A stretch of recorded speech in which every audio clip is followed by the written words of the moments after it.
What is happening out there, rotoscouts baseball fans? Welcome to a Thursday show, gang. Good to see you. Couple people here hanging out in the chat already. 3:45 on the nose, actually starting on time for a change. We're going to get through this one quickly. Only 7 games to talk about. Hoping for a lot of lineups to come in on time / early today. I got somewhere to be a little bit later on. Obviously, we're going to be on top of every lineup update before we go. Heading into the city to catch a punk rock show. Strung Out's in town. Great band from California. If you've never heard of them, probably haven't. Monty's here. Monty pointing out that Joker made the right picks yesterday. Look, sometimes you can put hours worth of effort into projections and doing a show and going through every last little detail, and sometimes the dog just gets it right. It's baseball. But yeah, Joker did pretty well. 5-man stack of Texas with Lucas Giolito. That would have played pretty well. Andy's here. Keith Vape is here. Good to see you guys. Handful of folks trickling in. Short notice kind of a show. I only posted it like 10 minutes ago, so we'll see what we get crowd-wise. Keith had the Texas 5-man with a 3-man Yankees that got there. Nice. That'll do. Yeah, I had a lot of really good bets. You took the words right out of my mouth, Keith. I ended up overweight to Sandy.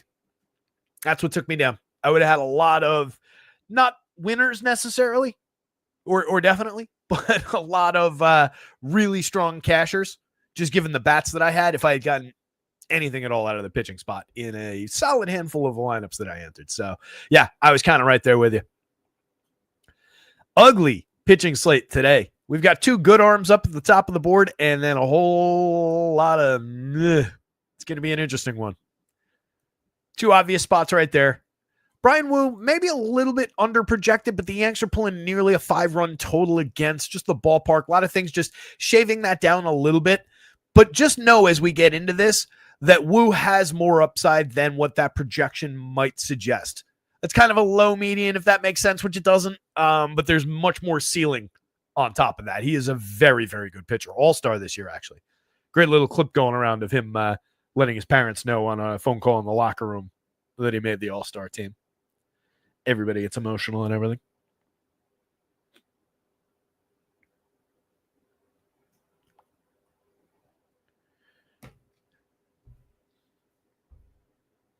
Larry, they're playing at Le Poisson Rouge, which I don't remember ever being to a show at. It's right down on Bleecker at like Thompson, Sullivan, McDougal area, right down by Washington Square Park, West 4th, all that stuff. Keith is saying, I feel like the slate is about whether Atlanta versus a lefty in a 100-degree weather, small park, and wind blowing out. What could go wrong? Yeah, big upside once again in that last game. But with all this crazy pitching, like this is a just total wild card slate after those top 2 spots. And Strider definitely could get got by that Oakland team. They are good enough to get him, and his form, his fastball velocity has been increasing. He's been improving and getting back toward the old Spencer Strider, and even this version is definitely good enough to find a monster upside game against that A's team. But that's a high danger spot for Spencer Strider. Same thing with Wu going up against the Yanks. As I was just saying, they're pulling nearly a 5-run implied total against. Then we get Michael Soroka, number 3 on the board. Erod, number 4. Logan Allen, number 5. An unreliable Taj Bradley against the hard-hitting Red Sox in Fenway Park. Patrick Corbin, who we've been targeting for years with bats, and we're definitely going to be targeting with Angels bats again. And then it gets worse from there. This is a bad pitching slate. You're going to have to definitely embrace the underwhelming, embrace the bad on this one, because it's shaky. Keeps on Erod and Logan Allen. Nothing wrong with it. Nothing at all wrong with it, especially Logan Allen against those White Sox. That could be an easy pickup spot. He's not going to project into the 30s, but that's as close as you're ever really realistically going to see him, given the opponent there. Erod's got more than enough to beat that Padres team on a good day for him, but he's also comes with a ton of basement. He is one of the bigger roller coaster starters in the league over years now. We know what Erod is. Low strikeout Padres opponent too, but the price is right. I mean, $8,000 inoffensively priced. So definitely think you can get there, but challenged. Might burn us in very much the same way that Sandy burnt us. Since we're just doing the pitching board first today, let me go continue on through it. So Taj is good enough to find some quality against that Red Sox team, but he has been extremely up and down this year. Young kid, just kind of, really just figuring things out still. His upside days are strong. His downside days are worse than the good of the upside days. 85-82 against the Red Sox when they're pulling a big total in Fenway doesn't feel great. Corbin, I do think you could use. He's been effective this year in a lot of spots. Good enough to get some strikeouts against that Angels team. Just has to fade the home runs. And the Angels are showing quite a few home runs, including the home run pick of the day today. Miles Michaelis, no real faith, but you can get 7 fairly clean innings, just very low strikeout, heavy contact kind of a pitcher. And I just kind of tend to lean toward those, at least the interesting bats on that Nationals team. They're an interesting run scoring team up top. Jonathan Cannon is a difficult option against Cleveland. There's enough in Cleveland's lineup, even at the bottom where they're weak, to get through Jonathan Cannon. Walker Buehler, I'm getting a lot of upside for the Rays on the other side of that one. They ranked out as the 3rd or 4th best team on the stacks board. Top value team, I believe, on both sites, or 1-2 across sites. Check out the value board over at rotoscouts.com. You can find it yourself. Under $1 a day gets you access to everything that hits that website. Weekly, monthly, quarterly plans available. So I'm looking to target Buehler here. It's another one where it hasn't particularly been good this year. Doesn't really project well, but very cheap. And somebody you're going to have to probably use if you're building a bunch of lineups on DK. FanDuel, you can get away from it a little bit more. High danger spot for kind of a low-end upside. Randy Vasquez against the Diamondbacks, I don't really like. He's keeping them to a mid-board kind of a total on this slate, but everybody's drawing a big total because it's such a bad pitching slate. Oh, you live down there, Larry? No shit. Old apartment was right there, 144. It's right by the cellar, Joe's and John's. Yeah, we used to hang out down there all the time. There's so many different things, Larry, where we've probably been in the same place at the same time somewhere along all these years. Just there's so many different points at which we could have been at off the wagon at the same time, or at the cellar at the same time, or down the shore or whatever. There's so many different things like that that have come up over these few years. It's weird. Sears against Atlanta feels like a pretty heavy no, as Keith was just saying.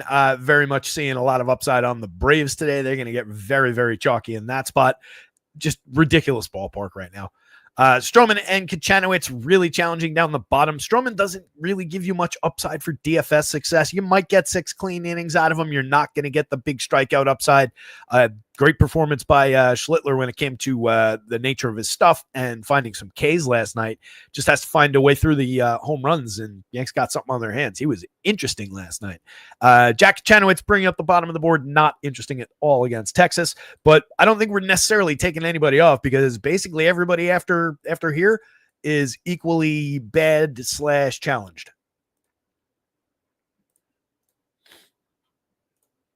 So you can see the big totals. Not a single team in the 3s today. Even the White Sox pulling a 4.06. Tells you a lot about the nature of this slate. Yanks and the Mariners, 2 big totals, 4-8, 3-4, 7-6. The Yankees are underdogs at home with Marcus Stroman on the mound because they're facing Brian Wu. He, again, is very, very good. Has been terrific lately. 8-9 strikeouts in each of his last 3. He's completed the 6th inning in every single start this year. Every single start. Out of 17, only 1, 2, 3, 4. 4 out of 17 were not quality starts. You don't find much better of an option as far as reliability to get through 6, upside through 7. Could find a big strikeout upside against the free swinging Yankees. Very, very interesting pitcher today. Visible downside in the run total. Visible downside in the nature of the Yankees bats. It's the same thing going the other way with a lot less quality on the mound for Marcus Stroman. Low end pitcher, can get you through 5. Made 2 starts since coming back, 5 innings apiece, 1 strikeout, 2 walks, 4 strikeouts and a walk, but 3 earned runs allowed. That was against the Mets. That's your upside. Maybe he finds the 6th inning. Maybe he gets you through it, but you're probably looking at 2-3 runs against. You're probably looking at a max 4 or 5 strikeouts. But that might work today. So it is a playable spot. Mariners offense is quite good. A lot of power showing for them. 483 implied total. There's upside for their bats. That's a four corners game for sure. Another one with Taj Bradley facing the Red Sox. Totally unreliable. 5 strikeouts, a walk, 3 earned runs, 6 hits his last time out over 5 2/3 against Minnesota, 5 1/3, 5 earned runs on 8 hits against Baltimore, 2 strikeouts and a walk. The strikeouts have come down from earlier in the season. He hit a peak of 10 back on June 1st. And since then, maxed out at 5 2 different times. Also had 2 strikeout games in that mix and a 4 strikeout game. Giving up a lot of earned runs. He's playable, but you need him to find form in a big, big way against a talented enough Red Sox lineup in that ballpark with a big total. Don't love it. Buehler, you're just getting short outings. You're just getting underperformance, low strikeout, a lot of runs. Last 4 starts, 5 innings, 2 runs, 2 strikeouts, 4 innings, 4 runs, 3 strikeouts, 4 innings, 5 runs, 3 strikeouts with 7 walks. 3 1/3 with 8 runs, 2 strikeouts, 4 walks. It's been pretty bad for Walker Buehler over mid-June on. That's all after a solid-looking 7-inning start against this Rays team that I'll at least throw into the mix. But even that one, he struck out 7, walked 1, but he gave up a home run. He allowed 3 earned on 6 hits. It's just a bumpy spot. We're seeing a ton of upside on the Rays. 4.75 implied total. Ballpark's going to help them too. Another spot where both those pitchers are playable. I'd prefer the bats, but I think it is another technically 4 corners game because basically all of them are. Logan Allen against Jonathan Cannon. I don't want much Jonathan Cannon. I'll take my shot with some Guardians bats against at a 4.54 implied total. Logan Allen's a wild card for sure. He's been pitching fairly well lately. Completed the 6th in 4 out of his last 6 starts. Pitched into the 6th in the other 2. No more than 4 runs, and he's on a string of allowing no more than 3 runs in 5 out of those last 6. The strikeouts are kind of middle, 4 to 6 is expectation. Maybe a little uptick with the White Sox. And then White Sox bats against, no reason to believe that some of those low-end hitters couldn't come through at cheap prices, lower ownership than a lot of the teams on a short slate against Logan Allen. Mike Soroka is interesting. Michael, whatever you want to call him. He used to prefer Michael. Now some places are listing him as Mike. Some places are listing him as Michael. It's kind of annoying. We need just one official MLB list. This is the guy's name. This is how he wants it spelled, said, and this is his universal player number. And it would make all this shit so much easier when I'm commissioner.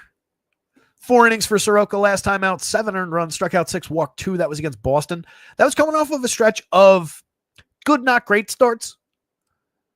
A 6-inning game against the Angels, 1 earned run, 5 strikeouts. A good game for strikeouts against the Dodgers. He struck out 10 Dodgers, walked 2, but gave up 3 earned runs over 5 1/3, 2 hits. 9 strikeout game against Colorado, but similar. He allowed 3 earned runs on 2 home runs, 2 walks, 5 hits. Prior to that, handful of strikeouts in a lot of games. He's very, very in the middle of the board on most slates, but on today's slate, he's pushing up toward the top. That is in spite of a 4.89 implied total for the Cards. We saw that offense kind of stumble yesterday. I think they scored 2 against that big total. Could be a similar kind of a day, but they come through the model a little bit lighter than some other teams, even when they're approaching a 5-run total. So just bear that in mind. If you want to get to Cards, you might have to lean on it a little bit. Miles Michaelis is on the bump for the Cards facing the Nats. 4.21 implied total. I'm probably more interested in the Nats bats against him most of the time. He's also just in a bad stretch. His last 6-7 starts have been pretty ugly. So I'm really not that interested in Michaelis outside of just being able to, on the right day, complete 6 innings against that team and maybe keep them in check on an ugly, ugly pitching slate. That's how he's on the board, but he's not that appealing. Give me some James Wood, some CJ up top, some Nathaniel Lowe, and so on. The Braves and the A's, monster spot for offense. Another 6+ day for the Braves facing JP Sears. Spencer Strider, the top pitcher on the slate, but you can see 4.58 implied total on the Athletic side. That's not exactly keeping them off the board. There's probably a few runs in play against Spencer Strider. It's going to come down to how many can he punch out along the way.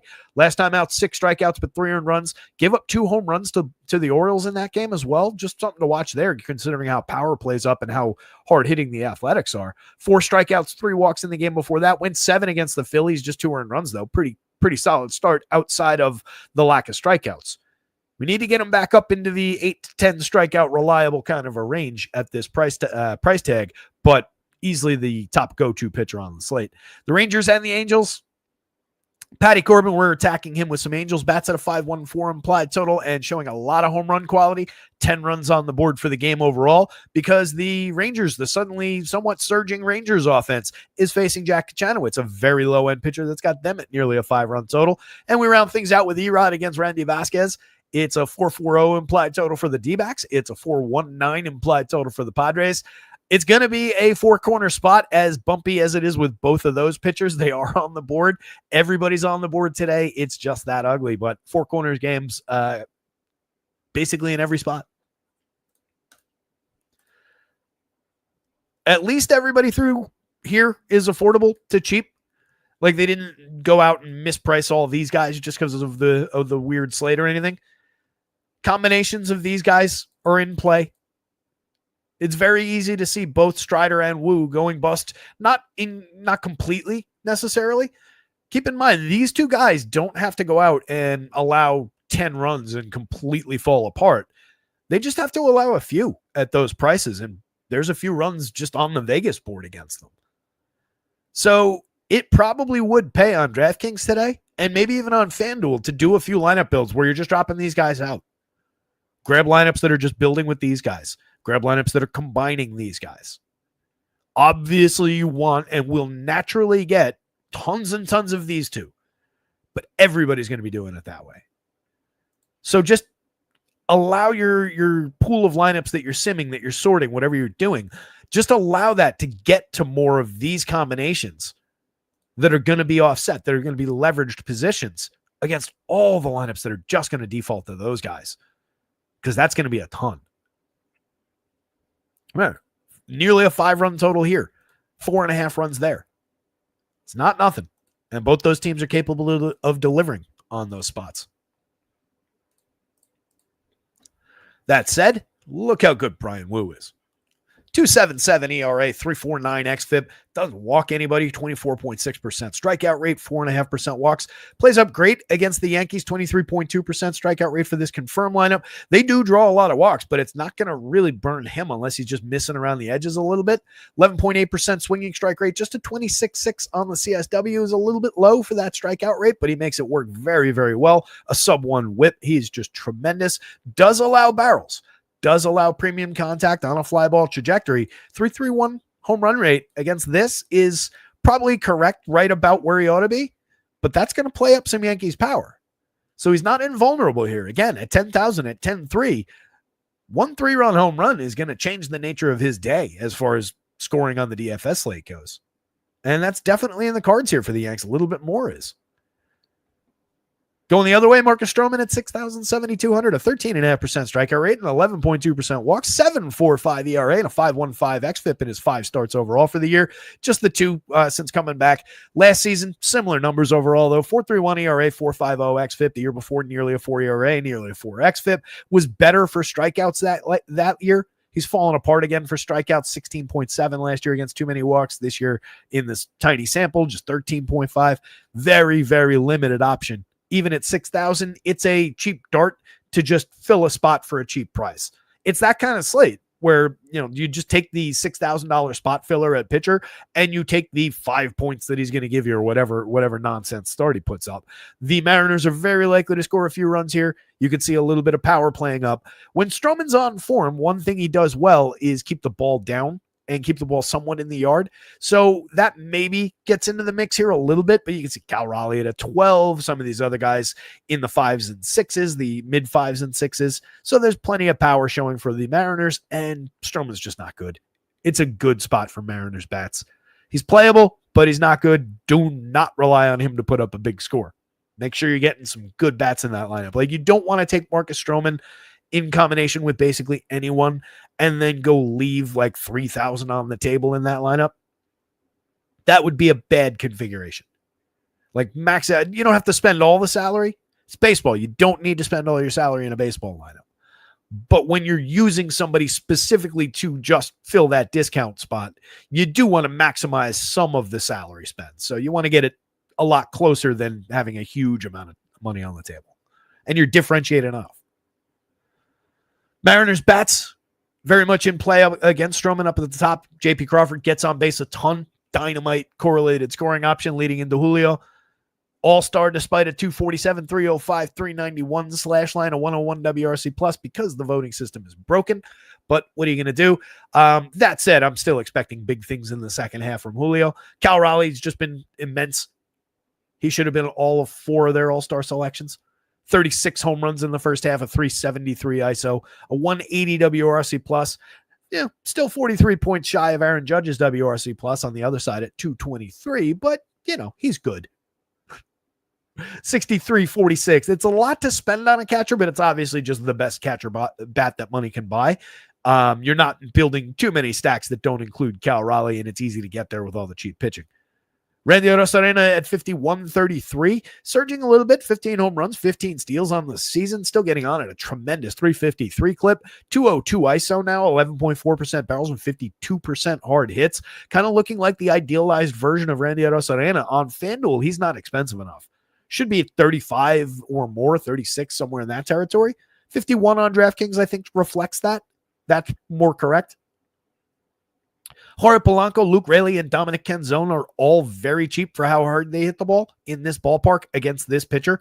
Heavy contact pitcher who's going to put too many guys on base and give up big opportunities. Polanco's 8.4% barrel, 45.6% hard hit. Raley's 11.9, 46.4, and Canzone at 14.9, 46.3 in a smaller sample. All 3 of those guys have big time upside for power in this ballpark. All 3 of those guys going to be hitting from the left side today.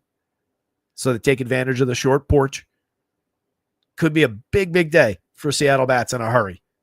Everybody in that stretch is above average for run creation on the season. Canzone in just 84 plate appearances has 6 home runs on the board, a 259 ISO, and is striking out just 16.7% of the time while putting tons and tons of good bat on ball. He's really interesting down there. And then Ben Williamson and Cole Young fill out the lineup. They're mix and match pieces. Either guy capable of a hit and maybe scoring a run, but not much more than that. Not reliable on base options, not really stealing bases or anything like that.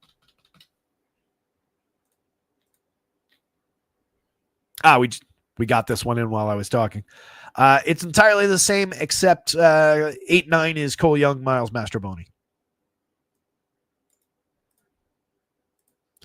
Just drop it in there right now. Yanks with Jason Dominguez back at the top. Trent Grisham in the 2 spot. Aaron Judge. Obviously, you get a little bit cheaper up at the top of the lineup. It does help build with straight line stacks on this team. Now you get a couple real cheap, directly correlated bats. If you just go top 5 from the Yanks there, you're at a still 5,040 average because it includes Aaron Judge's 6,500. I'm not saying it's cheap, but it helps. If you went like this and let's say skip both those guys and went like that and still bought some interesting power upside bats down there, you're down to 4,560. 4,600 a man for a 5-man that still includes Judge. Obviously, there's the lane where you could do this and leave the big bat out of there, and now you're all the way down to 4,467. But I don't think I want to spend 4,500 per slot on the Yankees and not get to Aaron Judge when I could get to Aaron Judge for 100 more per spot. So just kind of makes sense to include Judge in everything that you do Yankees-wise. Monster season so far, 360, 468, 737 with 34 homers, chasing the other guy. The guy on the other side.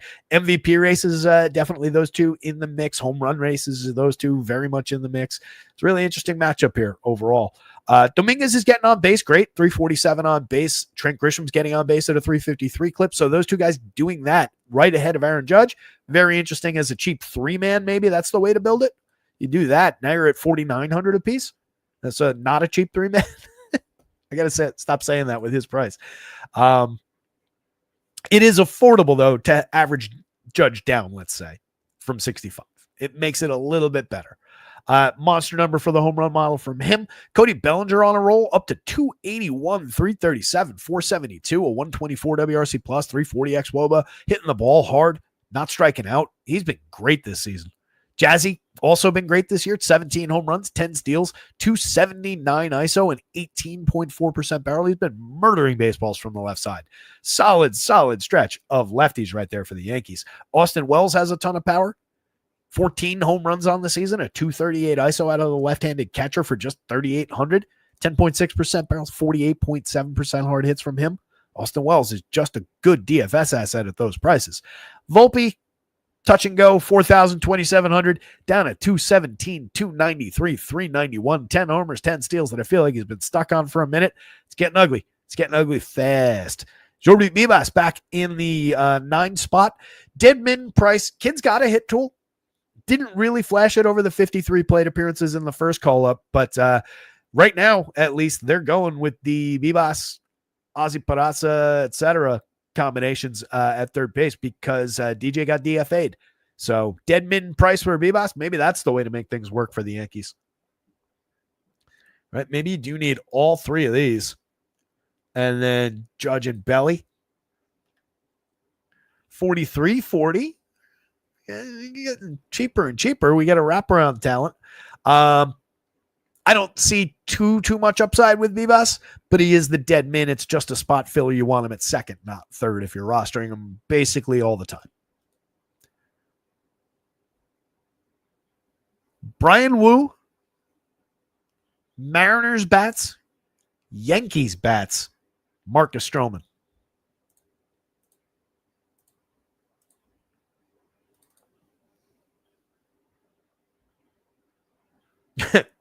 Larry hit the point where I go from 1.5 speed to normal speed. Yankees are better than before due to their positional variations. Kenzone should be good for one today. Hasn't done it in the series. Yeah, I mean, we talked about the looking at short samples for baseball yesterday a little bit with that. And there's nothing predictive about the fact that he hasn't hit one yet this series. I assume you know that. You just, you're saying it that way. But he is just a hard-hitting, interesting lefty bat in this ballpark that plays up lefty power. So, yeah, good call as anybody and definitely in play and interesting in that spot. But less so on the just hasn't had one in the last couple days. There's no such thing as due, in other words. Top of the board with the Rays. Let's see if we got this lineup in. We do not. I'm looking to target some Walker Buehler here with some Rays bats. They're playing up a little bit projection-wise. They've got enough power for me in the middle of the lineup. That said, I want Brendan Lau in this lineup. He's missed the last couple of days. He's dealing with a side injury. I don't know why I had to do this when I said side injury, but there you go. I don't feel it. He must be in the lineup today. You want that big lefty thunder against Walker Buehler here. Minor downgrade if it's this version of the Rays lineup, but they're still very much in play. They still project out as one of the overall top teams of the day. You're getting a big number on Jose Caballero down at the bottom of the lineup because he just picks up so many stolen base bonuses. 31 on the season so far in 236 plate appearances, 322 on base. He's good enough from down there to justify that kind of a projection. Maybe a guy that you want to undercut as far as how much exposure you get to him if he's all the way down in the 8 spot, just because he doesn't quite get on base enough to be the most reliable wraparound type guy down there. But with 4 positions at 2,900 on FanDuel, he's super interesting. 2 positions on DraftKings for 42. Very much in play and should land in some lineups. Chandler Simpson is priced all the way up to 4,600. Speaking of stolen base upside. That's aggressive. I love the kid. I'm extremely happy he's back in the show for the second half to support the stolen base upside that I need for the Dynasty team. He's stolen 25 bags in just 188 plate appearances, a 341 on base. He has a very legitimate hit tool. Low strikeout, going to be low walk. You're talking about a kid that, people are making it's unfair because we're talking about a multiple batting title winner, Luis Arraez. Stephen Kwan is quite a bit better than what this kid is right now, but he's getting comp to that kind of a hit tool player with ridiculous 100 stolen base upside.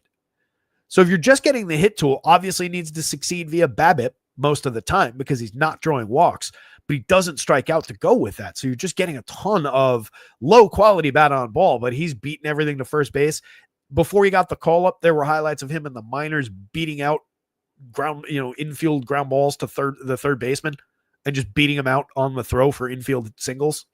Ridiculous speed. Fastest man in the league. Jake Mangum continues to hit a little bit. 305, 344, 389, a 109 WRC plus. It's obviously playable if he's in the lineup today. 216 pretty good plate appearances. I continue to not really believe He just looks like a quad A player who's found a solid little stretch of time here. I think it all is going to come crashing down, but he continues to create DFS scoring events. He's very, very playable. 42, you're paying a little tax for what he's done already on DK. 28, a little less so on FanDuel, but he's very, very affordable. He's fine to go to if he's here. Don't love the bat overall. Ha-Seong Kim back in the lineup, 37, 27, an interesting player. 11 plate appearances so far. He's had pretty good success in that tiny, tiny sample. Last year, over 470, pretty weak. 11 home runs, 22 steals, 233, 330, 370. Did manage to get over a league average WRC plus at 101, but not by much. The year before, 17 home runs, 38 steals, a 260, 351, 398 slash line with a 112 WRC plus. Let's not forget that Ha-Seong Kim is pretty good, and he's very, very cheap. At worst, he's a good spot filler at shortstop if you're going to raise stacks. And it's a spot where, depending on who you're combining him with, that could play up a lot of value just finding a cheap shortstop in the mix on a slate like this. Josh Lowe is good, 4,900, 3,200, 6 home runs, a solid 346 xWOBA under the covers, giving us a little encouragement for a more impactful second half. Hitting the ball fairly hard, not finding the barrels that he was the last 2 years, though. Been responsible for a little bit of the dip in overall power output, down to a 161 ISO over his 199 plate appearances, but still creating runs effectively, a 111 WRC plus. Still a very interesting bat. Again, I want Brandon Lau up here, the lefty. That gets him into the mix at second base. He would be an asset with a ton of power to throw at Walker Buehler. Junior Caminero is a tremendous bat in this lineup, 22 home runs, a 249 ISO, still cheap at 3,400 on FanDuel. 51 on DraftKings is comparable price-wise, I would say. They're right in lockstep with one another. Fairly priced at worst, given a 10.5% barrel, 48.2% hard hits, the way this is going to play up offense. Jonathan Aranda is a tremendous lefty bat with a lot of barrels, a lot of hard hits, 11 home runs, a 327, 403, 498 slash line with a 155 team-leading WRC plus. Mariners, I was hoping that was the Rays that popped up. And then Yandy Diaz continues to hit the ball extremely hard. 14 homers, 287, 341, 463, a 124 WRC plus. Yandy's tremendous. Matty Thace down the bottom of the lineup, mix and match quality catcher. He is getting on base a lot over those 367 plate appearances if you need a positive attribute. Also hitting the ball decently hard and has done in the past. 3,300, that's a solid mixer if you're going to this team.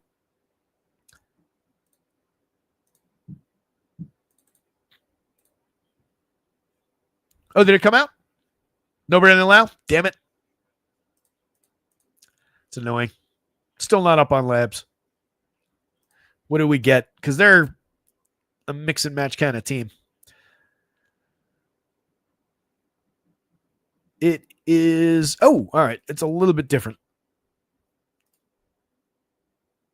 Chris Morel's in the lineup. That's an interesting enough bat to talk about. So just to do this...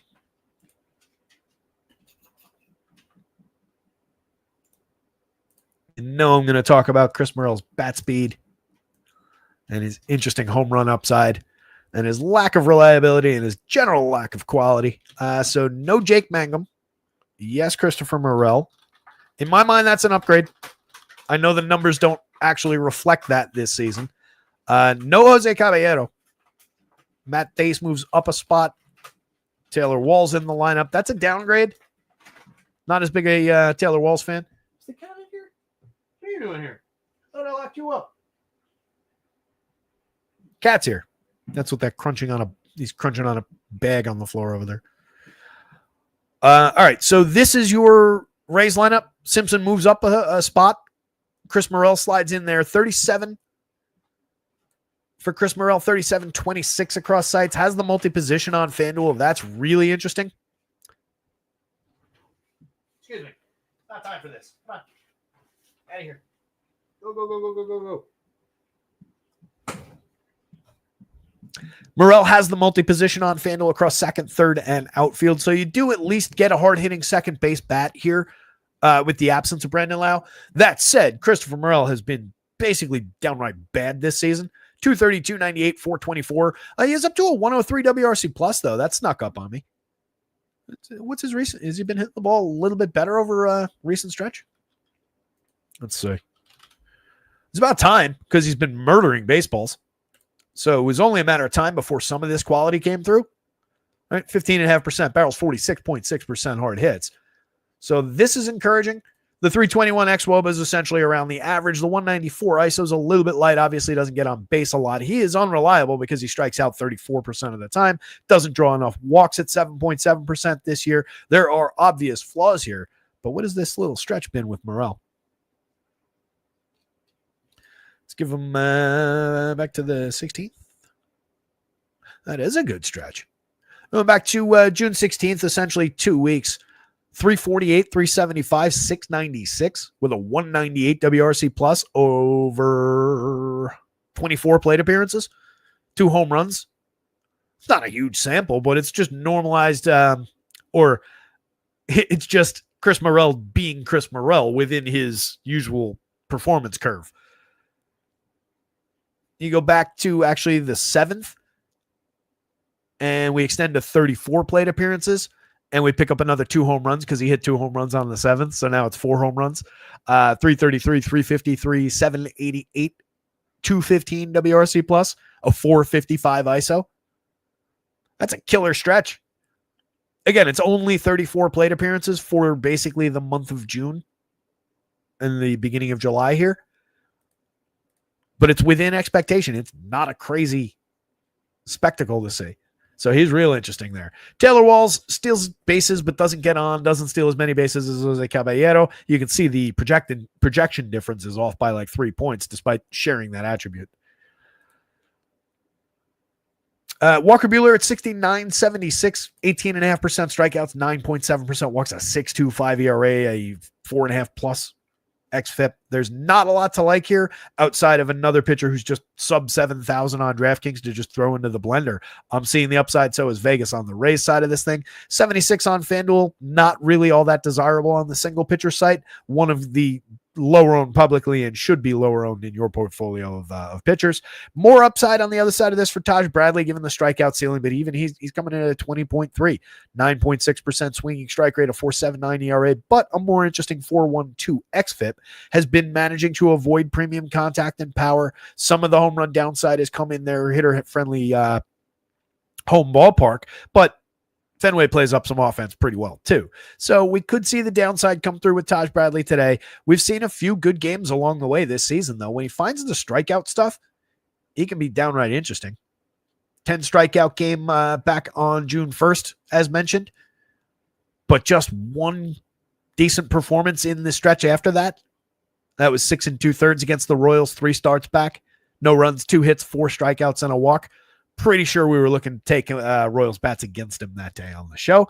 So maybe you get a little problematic if that version of Taj comes through. But more often than not, lately we've been getting at least a few runs against. The Red Sox showing enough power upside. There are enough interesting lefty bats in this lineup for me to consider, like Jaron Duran up at the top, Roman Anthony, who found his second home run. 263, 369, 400 for Anthony, 137 ISO, still at 117 WRC plus. Crushing balls, 11.6% barrels and 55.1% hard hits. He still only costs 42 on DraftKings, 3,000 on FanDuel. Again, get him while he's cheap. His price is gonna go up. 45.36 for Jaron Duran, still fully priced on the FanDuel slate. They're big believers in Duran. Not a bad season, but not as good as last year, I think is the fair way to put it. 45 is perfectly fair price on DraftKings. Abraham Toro at 31.28 is affordable. 286, 333, 440 on the season, a 109 WRC plus, 5 home runs. Solid year. Not a monster contributor, but solid, easily playable at these prices because you're not paying any kind of tax for the quality we've gotten over a growing sample. Carlos Narvaez, believable contact, 10% barrels, 43.3% hard hits to support the upside we've seen in the slash line this year. Another player he's not tremendous, but he's been good and he is decent and he's not expensive. 37, 29. They've done nothing with the prices on these guys. Willie Abreu is justifiably 49.35. He's got 18 home runs in another one last night. 248 ISO. He's their best big bat. Trevor Story's got 15 long balls, 14 stolen bases, just a 90 WRC plus. It's gradually climbing just because he's been good. He's up to a 10.6% barrel and a 47.2% hard hit. FanDuel's got him priced way, way up at 37. They've noticed. DraftKings doesn't seem to have noticed yet. 4,300. Still very, very affordable for what he's doing and the player he's been over time. It's just been a minute since we've had 370 consecutive plate appearances out of him. He's just found health this year. This is not surprising performance-wise. And there are obvious flaws. I mean, he's not getting on base at even a 300 clip. He's got a 10% below average WRC plus. It's just the counting stats have been great. Things that matter for DFS. Romy Gonzalez hits the ball very hard, 15.2% barrel, 61% hard hits, just getting more regular action because he's been good. That said, 34-47. I don't know that I want to pay that for him unless he's facing a lefty most of the time. He's been in the mix for sure, and he's interesting enough, but he ought to be priced down kind of in the Carlos Narvaez kind of territory. Let's be a little bit more honest about Romy Gonzalez here. Does hit the ball very hard, though. Marcelo Mayer, another top-end prospect for them. 4 home runs on the board, 82 WRC+, but a 183 ISO. He's been making good contact, but not delivering enough on base. 5.4% walks against 30.6% hard hits is ugly. 274 xWOBA is definitely a bad indicator right now. But young kid finding his footing, a lot of skills, a lot of upside on any given slate. Playable. Second base is where you want him on DK. 26 on FanDuel. Put him in either spot. He's fine. And then Ceddanne Rafael's got counting stat upside from the bottom. 109 WRC plus to go with a 201 ISO now. 12 home runs, 11 steals. Continuing to barrel the baseball pretty consistently. He's downright interesting at the bottom of the lineup too.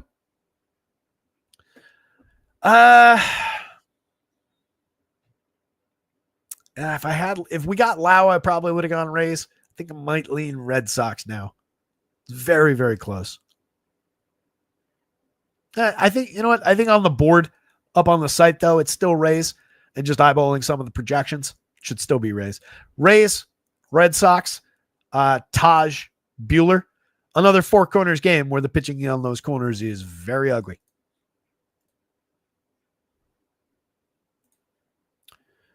Guardians not in yet. The White Sox was in, though. Did this game get postponed? Because now their Labs took it down.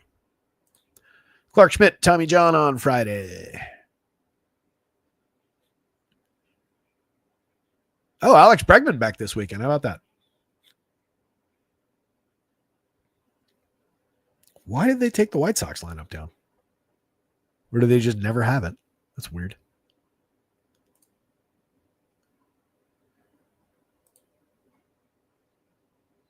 This is the game that Roth is worried about on the weather report. I forgot to mention the Yankees game is perfectly fine.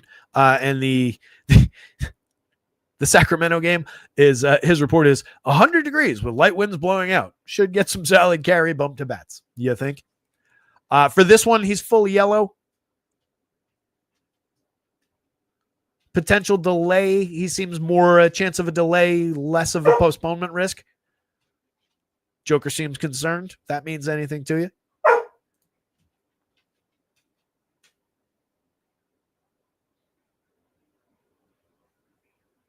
Yeah, Monty, I just really feel like that's a lock that Sandy's going to the Yanks.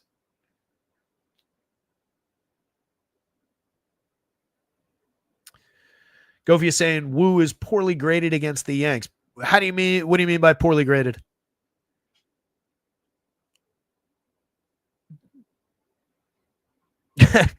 Joker's the dog. Ozzy's the cat. Ozzy's over on the other side of the room now. He might come flying in through here at any minute, though. Philip, no, I just 4 corner. It's my just go-to phrase for saying that, like if it was this game, like the Guardians bats, the White Sox bats, and both pitchers are in play, right? There's 4 corners to every baseball game, 2 offenses, 2 pitchers. So that's just my quick way of summarizing when I don't do anything quick. Just trying to say, like, you know, all 4 pieces of this game are in play. But no, it's not saying first and third or anything like that. Although that would work for making that recommendation.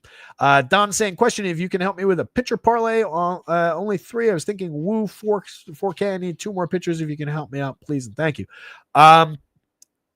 Yeah, Woo 4 strikeout line. Is that what you're saying? Yeah, I don't mind the over there. He's good enough to find it against the Yankees for sure. And then just throw in whatever the other lines are, and I can weigh in on them. I don't have them all in my head, and I don't have them in front of me. Larry's saying, quick? Yeah, exactly. I thought I was on the Rotoscouts page. Rotoscouts.com, where we don't do anything necessarily quick, except get the lineups updated when they come out. I like to think that I get those done pretty quickly. But yeah, shows we take our time with here. We get a little bit deep in the weeds. Let's see. I don't know yet what is I assume we're fully fine with this game. Labs just did their thing where this lineup was confirmed and then they took it down, which is what they've been doing when games go PPD. So just keep an eye on it. Obviously, there's some weather in this one, but again, Roth seems to think it's going to play. Logan Allen on the bump for the Guardians. 6 innings in each of his last 2. He's been effective. 1 earned runs, 5 strikeouts, 2 walks against the Tigers. 3 earned runs in a couple few starts ahead of that one.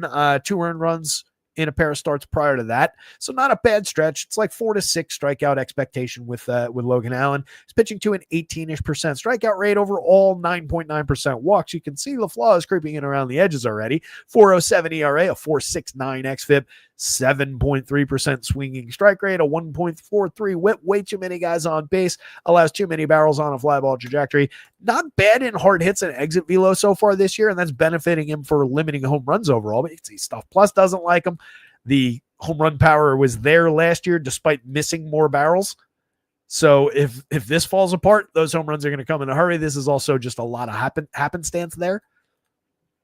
So very, very visible downside for Logan Allen. But going up against the worst team on the board, he picks up a little bit of a bump from that, and he's not completely without talent. So 77.86. I don't love the FanDuel price. He's one of the more highly projected pitchers on the slate. You just got to embrace the chaos today. Or just don't play. There's always the option to not play. Remember that, guys. You don't have to play this slate. I threw one lineup in for today just because I'm going to the show, and I don't like having a ton of lineups when I'm not actively on top of it.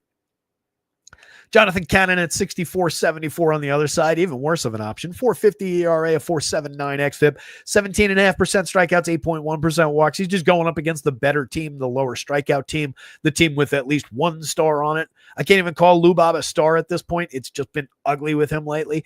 But clearly a talented guy that just needs to get out of town. Why is Junior is showing there? I guess that means I typed that one in before, so maybe Labs just never had it.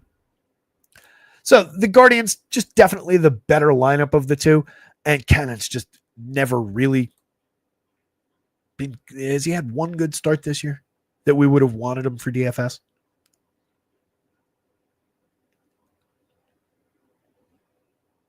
May 13th, 6 innings, 4 hits, no runs, 6 strikeouts at Cincinnati. That's a slate breaker.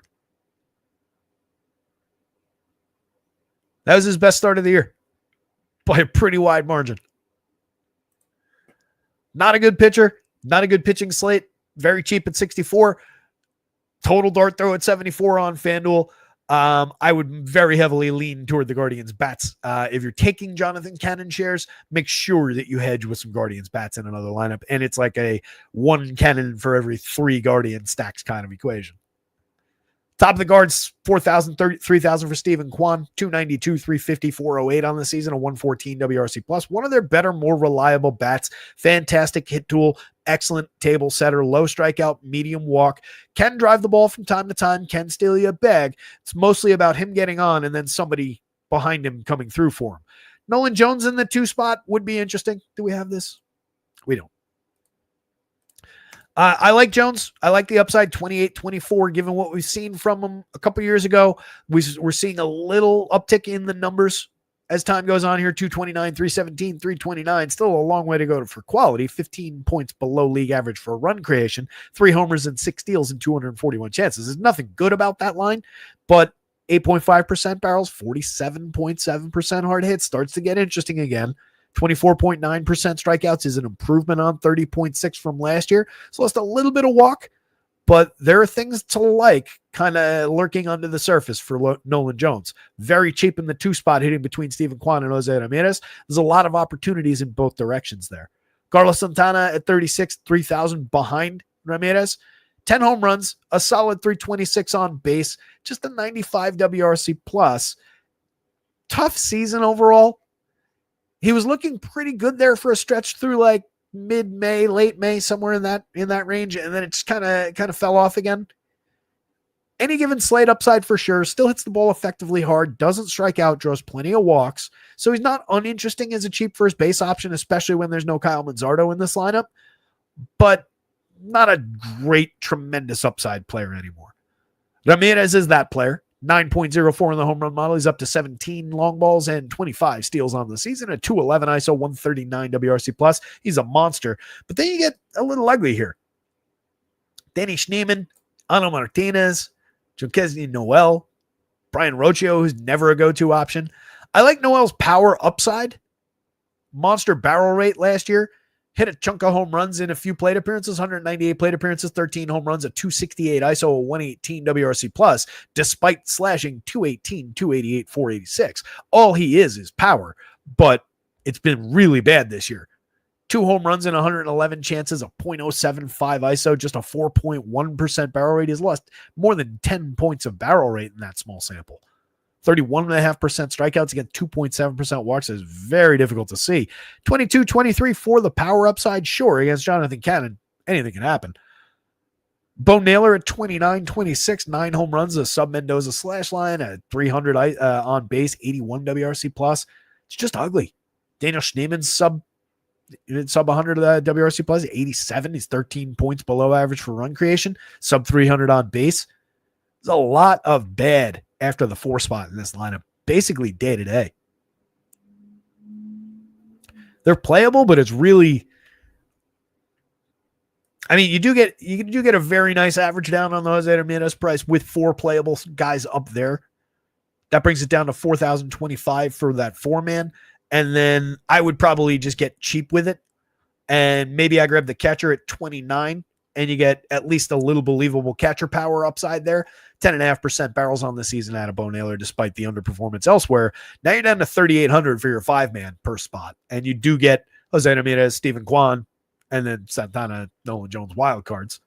And then you can get it even cheaper if you went with Jim Kenzie down there, depending on what they do with the lineup, obviously. That's 36.60, so it's only 100 per spot cheaper, but it is cheaper overall.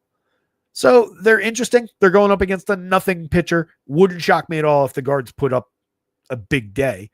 But they're also not really coming through as like the top end team of the day, especially with some of the lower projected guys at the bottom. You might need to force things a little bit to get to an overwhelming number of Guardian stacks. If you go into the White Sox, Chase Meadroth is all the way down to 247, 337, 296 after his strong start. The on base is just kind of lingering because he was getting on a ton via the hit tool to begin with, but they're definitely finding his flaws. They're definitely adjusted to where he hits the ball and what his tendencies are, and he needs to adjust back in an awful hurry. He's down to an 84 WRC plus, limited option, but a tremendous hit tool, low strikeout, high walk kid, so should be able to make that adjustment and get things going again. It's just he's kind of low upside even when he is going right. And there's not much support behind him in the lineup. Let's say he manages to get on and hit a couple singles. Now you're dealing with Austin Slater, Miguel Vargas, Edgar Gatto, Mike Tauchman in the 5 spot, kind of miscast in an RBI spot despite a quality season so far this year. It's just a bad, bad lineup. Even with Logan Allen on the hill, it's really difficult to see the White Sox. I do think you can get there for DFS just because they will, even on this slate, be a little bit less popular than some of the other teams. And they're very cheap. If I'm stacking the White Sox, honestly, I probably skip the top 3 guys. And I probably live right in this stretch. And maybe even include the 2 bottom spots. If you're going to do it, get even cheaper with it. Get even lower owned with it. And honestly, all of these bats are better than all of those bats. It's just a weird lineup. That's why they're one of the worst teams in baseball. Mike Tauchman is a good bet. He gets on base like crazy. 379 on base this year. Similar on base percentages the last couple of years. Helps create runs quite a bit. If you're just looking at him as the leadoff man for this stretch of guys, and you're obviously limiting your overall plate appearance upside exposure, unless they do happen to go off, But this is not a poor stretch of hitters. Lou Bob, when he's going right, is a star. It's just he hasn't been going right for the last year plus.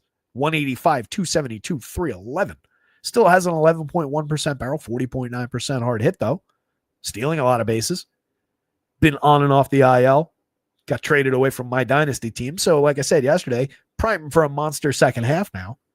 Lenyn Sosa at second base for 2,800. 27 across 3 positions on FanDuel. Over 281 plate appearances. Yeah, he's got a 93 WRC plus, just a 136 ISO, but he is slashing 272. The 293 is an ugly part of it. 408. 318 xWOBA supports the idea of some upside, and he's always hit the ball hard. 8.2% barrels, 43.3% hard hits. Comes through a lot with those odd duck home runs for cheap price. Tim Elko is an interesting young bat for this team. Hasn't found much success over 66 plate appearances, but has hit 4 home runs. Has a 213 ISO that comes on 11.8% barrels and 50% hard hits. He got to the show in an awful hurry, too.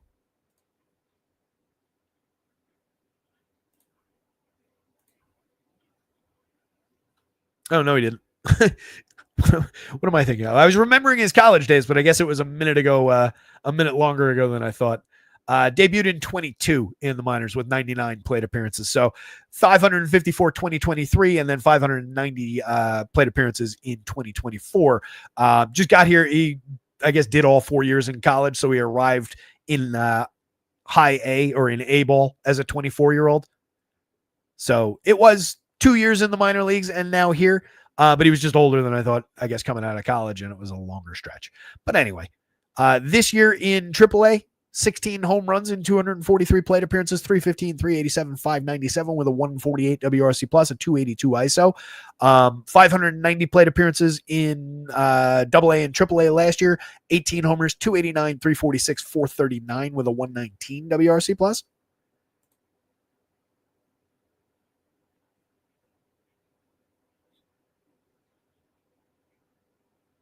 Was he a JUCO guy? Was that what it was? Did he go from junior college? Because it's only 2 NCAA years on here, too. So maybe it was junior college for a couple years because he got to the 2 NCAA years. He was already 22, 23. 24 home runs in 285 plate appearances in his second year in college. Kid's got a bat. And it's not, it doesn't make him a quad A player given what his timeline is. Yes, he was at an advanced age for those spots, but it's not like he's been hitting AAA pitching for 7-8 years. You know what I mean? Tim Elko. Black. I think that's what it was. There's a story there. I remember hearing it earlier in the season. I just don't remember exactly what it is.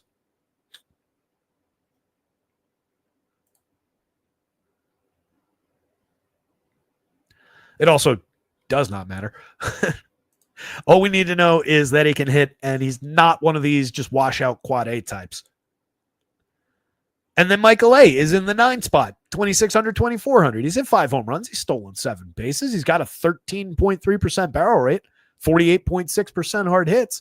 It's a really interesting hitter. The success comes and goes. 93 WRC plus, below average. 324 xWOB under the surface is right around the average. Strikes out 35% of the time. That's less of a problem against Logan Allen. This is a very, very gettable Michael A kind of a spot. If you're looking to build a sneakier lineup, again, just drop it down from here. Take the on-base asset and then take the guys with a decent shot at driving them in and making something happen. Edgar Cato can be part of that mix. He's hit the ball very hard. Hasn't barreled any, but the hard hit rate is solid. Low strikeout, high walks so far. Very good 201 plate appearances. We got a few interesting young catchers to work with. And then Miguel Vargas, you're paying not that much tax for 10 home runs that he hit already. It's a bad player, having a pretty bad season overall, but happens to just hit third in this lineup. Get some attention for that. Not a good team. Yeah, I'm much more interested in like this bottom part of the lineup. And at some point, again, Lou Bob's going to come back to life at some point. Might be as a Dodger, might be as a Giant, a Yankee, a Met, a Red Sox. Certainly not a White Sox. Is it white? Do you say white? A guy is a Red Sox or a Red Sox? White Sox. It is red. It should be Red Sox. white sock. But that just sounds dumb. But so does socks in that sense.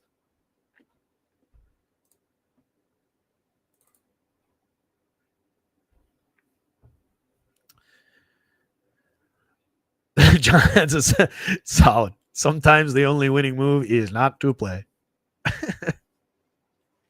Good stuff. War games. We didn't even need the tic-tac-toe simulations. Guardians bats?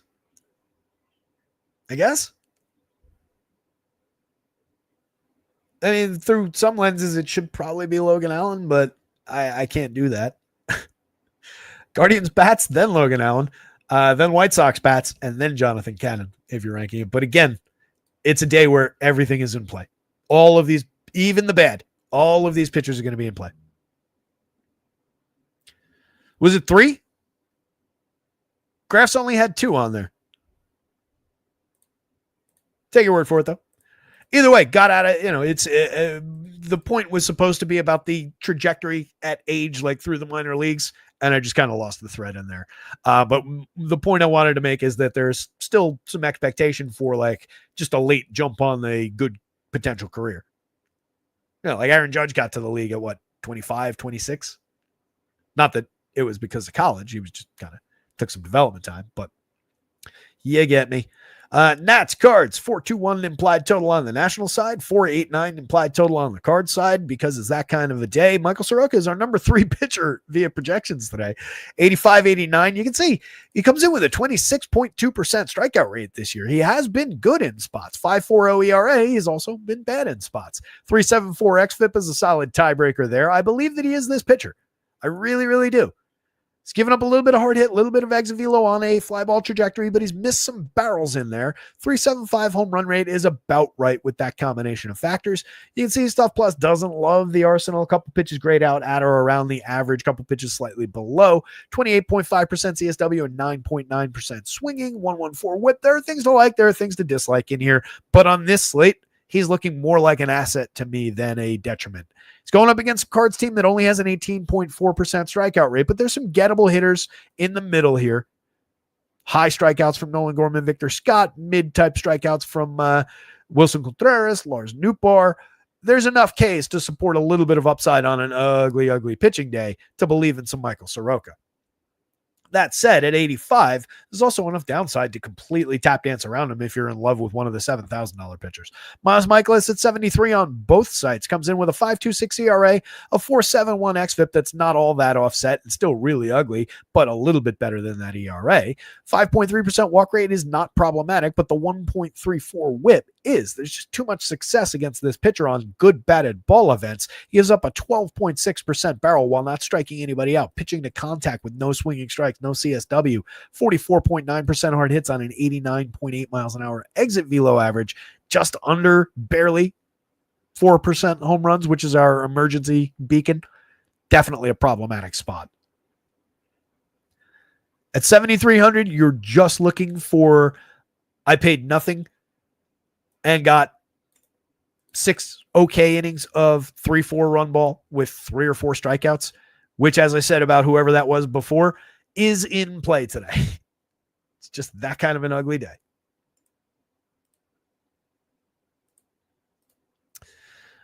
Stupid juniors. One of these days, I'm going to take however many hours I need. I might have to cancel the show that day, but I'm going to go into this model and I'm going to find the one spot where that junior is lingering on Luis Garcia Jr. that breaks my if-then statements. And I'm going to find the one spot where it was Oakland and it's breaking the if-then statements around it being the Athletics now. Still have to change that every time. It's annoying me. I just haven't taken the time because I know it's going to take forever to find. So there's just so many. You guys see the tabs? Like, you guys see all these tabs most of the time. There's also all of these tabs. The ones that say like 2018 aren't actually 2018 anymore. I just never changed the tab names. So there's quite a few things in here to go through. Anyway, Nationals, as mentioned, I like the top of this Nats lineup. I like him for success today against Miles Michaelis with all the contact that he's going to allow. CJ Abrams at 56-36, 12 home runs, 19 steals, a 134 WRC plus, murdering the ball, getting on base a ton, stealing bases. What's not to like about CJ Abrams? Then you got James Wood crushing baseballs behind him. 24 home runs, 12 stolen bases, a 388 on base, 158 WRC plus, and by the way, a 405 xWOBA underneath says he could do even better. He is ridiculous. Legitimately already one of the best bats in baseball, period. I have no qualms about saying that. Look at those numbers. Kid is good. And it's just him doing exactly what he was expected to. 4,031 for Luis Garcia, who's up to 266, 305, 406 after a slow start. Has a very interesting 366 xWOB under the covers, 9.2% barrels, 48.2% hard hits.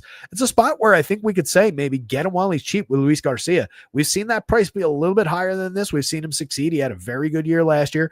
Interesting three-hitter. He's left-handed to throw at Miles Michaelis here. Josh Bell, 3,000, 2,700. 11 home runs on the year, a 157 ISO is not great, but the 345 xWOB under the cover supports a little bit of ongoing upside.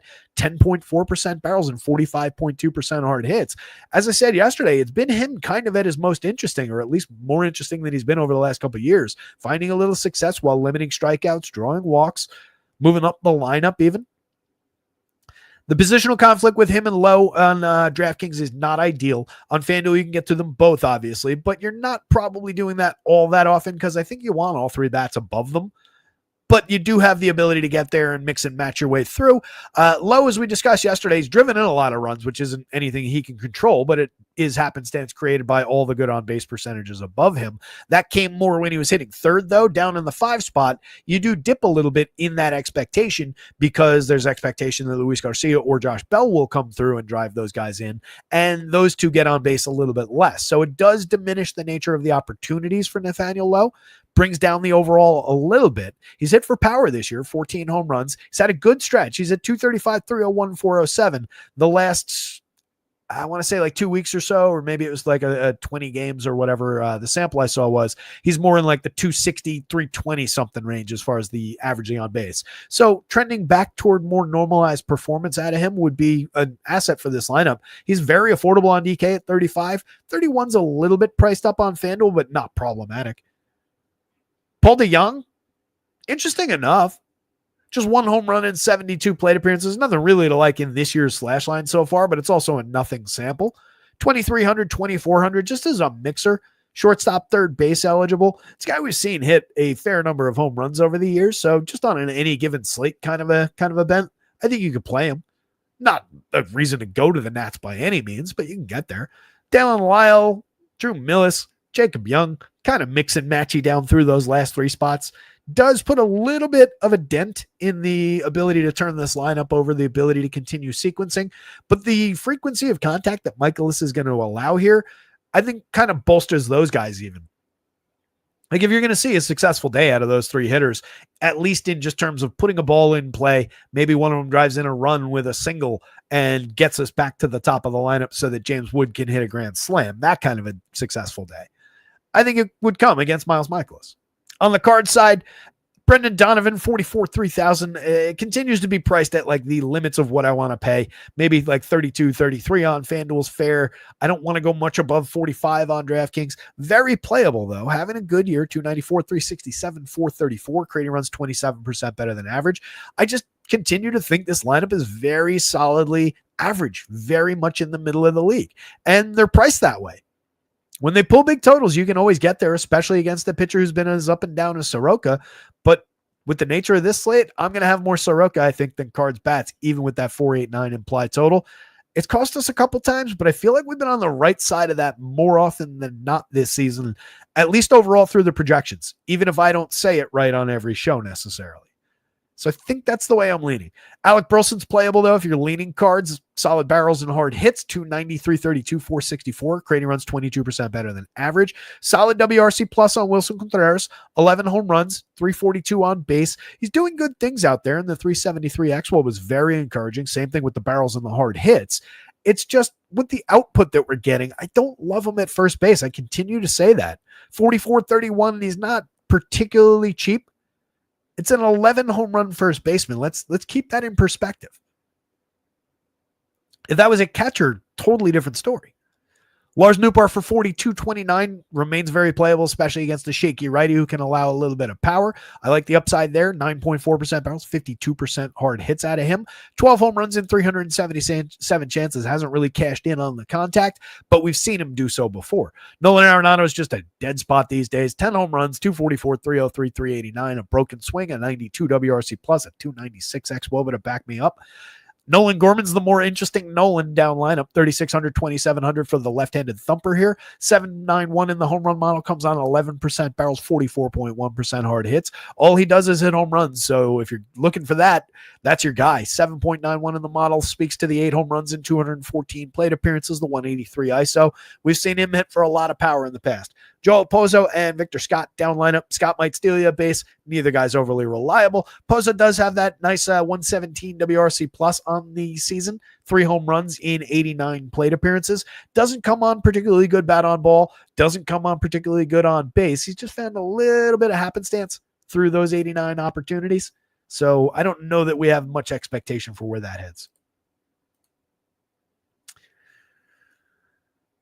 Michael Soroka.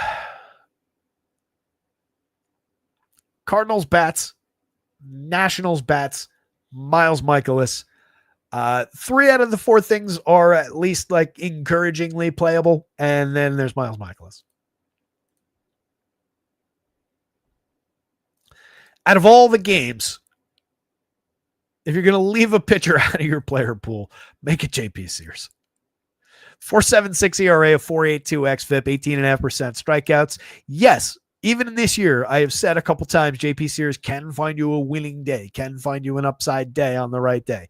Yes, he's facing a team that comes in with a 24% strikeout rate, but he's not really effective at finding strikeouts for the most part this year. It's a 100-degree day in a minor league ballpark with the wind blowing out. You've got 4 guys at the top of the Braves lineup above the magic number in the home run model, another handful of guys around it. It's just not going to be the day. 71, he's cheap. 81, he's not particularly cheap, honestly, for being JP Sears in this spot. I wouldn't mess with it. Not on FanDuel, anyway. If you're going to throw the dart, throw it on DraftKings. Do not have high expectations. 6 implied total for the Braves. The other guy, top projected pitcher on the slate, can't do anything else with it. He's going up against a team with a 27.5% strikeout rate, and his name's Spencer Strider. He's coming in, even with the heavy air quotes, limited success that we've seen at a 3.93 ERA, a 3.66 xFIP, some power allowed so far in his first few starts. Still has a 27.6% strikeout rate. Maybe it's not as elite as his former 37% strikeout rate, but it's very good in a vacuum and on this slate. And it comes on 15.3% swinging, 30% CSW. So there's more to give there. 30% strikeouts are coming. I mean, he's going back to that level. He's found some fastball velocity in the recent starts. Still a work in progress for sure. Still a high danger spot with the A's coming in a 4.58 implied total. Their home run upside is more tempered given the history with Spencer Strider, given his ability to just flat miss bats.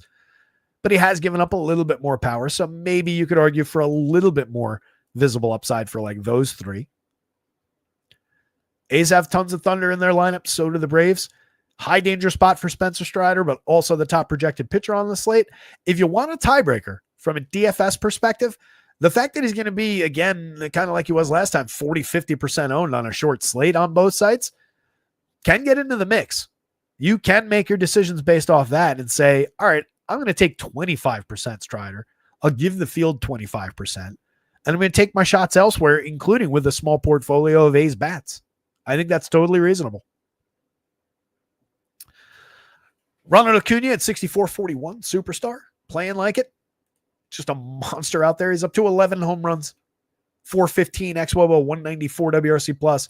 These other guys aren't careful. Ronnie Acuna is going to end up leading this team in home runs for the season. He's that good. 174 plate appearances. He's most of the way to everybody not named Matt Olson, and he's only 6 behind Olson.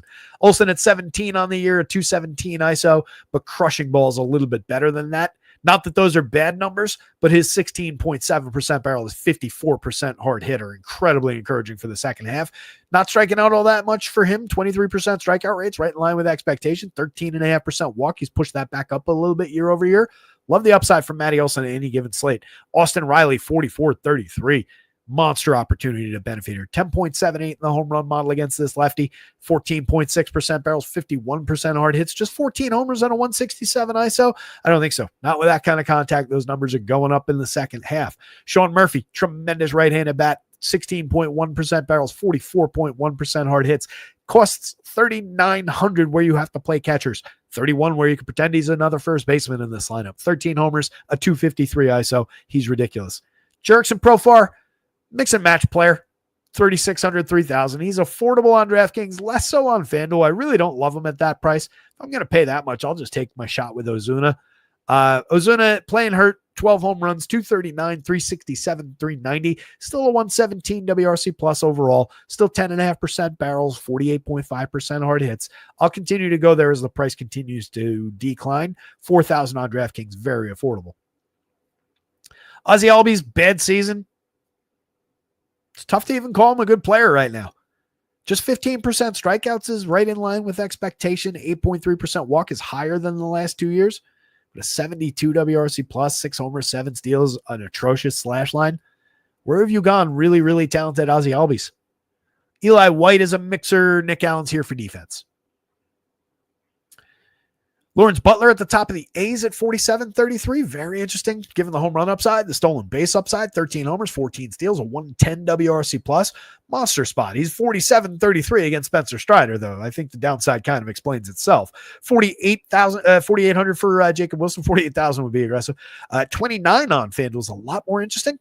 Very, very playable on the FanDuel slate. Helps you bring the cost down of the A's really nicely up top there. I mean, just frontline the A's there and you're only at 32.50. That should have been pretty obvious. Let's say you start with him, leave out Butler, and Soderstrom's not as cheap as I wanted him to be for this. Oh, Geloff. There you go. 3,050. Yeah, we're averaging it down a little bit. It's not as exciting as I wanted to make it. But don't sleep on Zach Geloff down here. I brought him up the last couple of days. Just because he's had 20 really bad plate appearances starting things out for the season, don't forget the home run and stolen base upside that he comes with. The overall output has been one good year, one bad year, basically, but there's a lot of talent. There's a lot of DFS output down there. 10% barrels and 60% hard hits across what is probably three batted balls in those 20 plate appearances.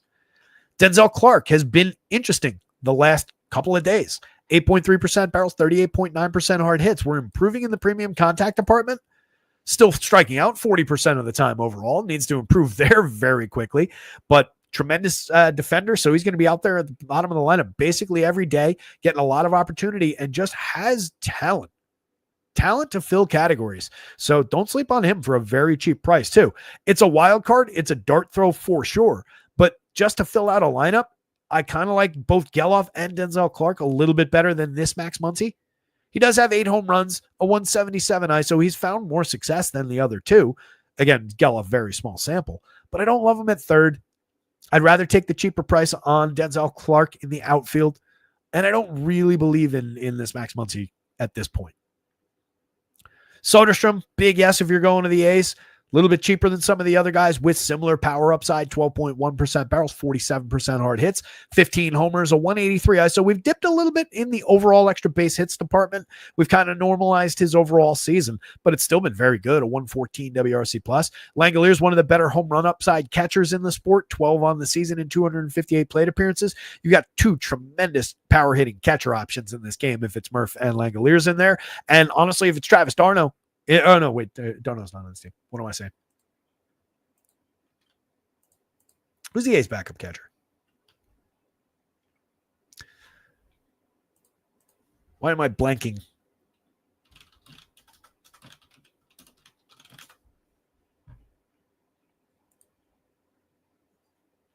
It's going to bother me now. Austin Wins. That's who it is. Yeah, not as good there. They like the upside bat going forward. But yeah, that point fell apart. But there's a ton of upside on Langoliers. There's a ton of upside on Murph. You're not getting Drake Baldwin against the lefty. The Braves do have two excellent catcher options on their side. But really like either play, 42, 39, especially for Sean Murphy, given the upside that the Braves are showing overall. The hope would be that he'd go a little bit under-owned because people are paying up and going to some of those other guys. But at that price, I sincerely doubt it. He should be really popular on DK. Braves bats, A's bats, Spencer Strider somewhere in the mix. I guess given how it's projected, I probably should say Spencer Strider up top, but I lean bats. He's easily the top ceiling on the slate, easily the go-to starter. There's a lot of reasons to consider other options given how he's going to be owned on this slate. Rangers and the Angels, nearly a 5 total for the Rangers, above a 5 total for the Angels. Neither of these lineups is in. Diamondbacks is in at the end of the night, though.